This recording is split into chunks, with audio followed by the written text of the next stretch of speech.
कुछ लोग Andaman and Nicobar islands को सिनिश बनाना चाहते हैं।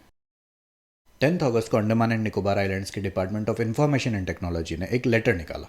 ये लेटर एक एक्सप्रेशन ऑफ इंटरेस्ट था प्राइवेट कंपनीज को इनवाइट करने के लिए। एक्सप्रेशन ऑफ इंटरेस्ट एक तरह का अनाउंसमेंट होता है कि आपके प्रपोजल्स हमारे पास भेजो, हम आपके साथ काम करने में इंटरेस्टेड हैं। अब किस चीज़ के लिए इंटरेस्टेड था अंडमान एंड निकोबार आइलैंड्स का डिपार्टमेंट? आइलैंड्स में डेटा सेंटर बनाने के लिए। ये expression of interest private companies को कहता है कि आइए हम आपको एरियाज के कुछ ऑप्शंस देते हैं, वहां आप डेटा सेंटर्स लगा सकते हो। अब आप यहाँ एक सस्टेनेबल डिजिटल इंफ्रास्ट्रक्चर के लिए एक्सप्लोर कीजिए। हम आपको जगह, sea water access, submarine optical fibre जैसे फैसिलिटीज और काम करने की अपॉर्चुनिटीज देंगे। पूरा इंटरनेट भरा पड़ा है कि जिन जगहों पे भी डेटा सेंटर्स बनाए गए वहां की क्या हालत है।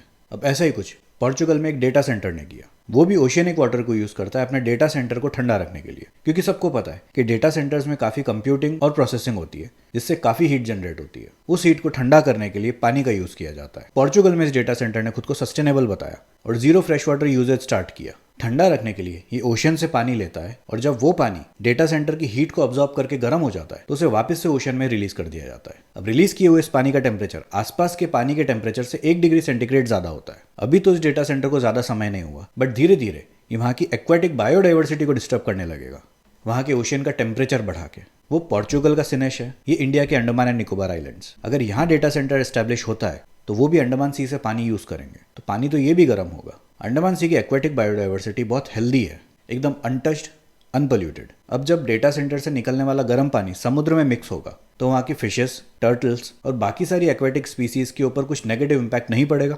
बट थैंकफुली ऐसा नहीं होगा, क्योंकि उस लेटर के आने के सिर्फ 4 दिन बाद 14 अगस्त को इस एक्सप्रेशन ऑफ इंटरेस्ट को विड्रॉ कर लिया गया एक ऑर्डर के द्वारा। ये ऑर्डर आया था अंडमान के ऑफिस ऑफ सेक्रेटरी से। इससे अच्छा क्या हो सकता है? अब आशा यही है कि इसी तरह फ्यूचर में भी किसी डेटा सेंटर को आइलैंड्स में नहीं लगाने दिया जाए, ताकि इन आइलैंड्स की खूबसूरती ना बिगड़े।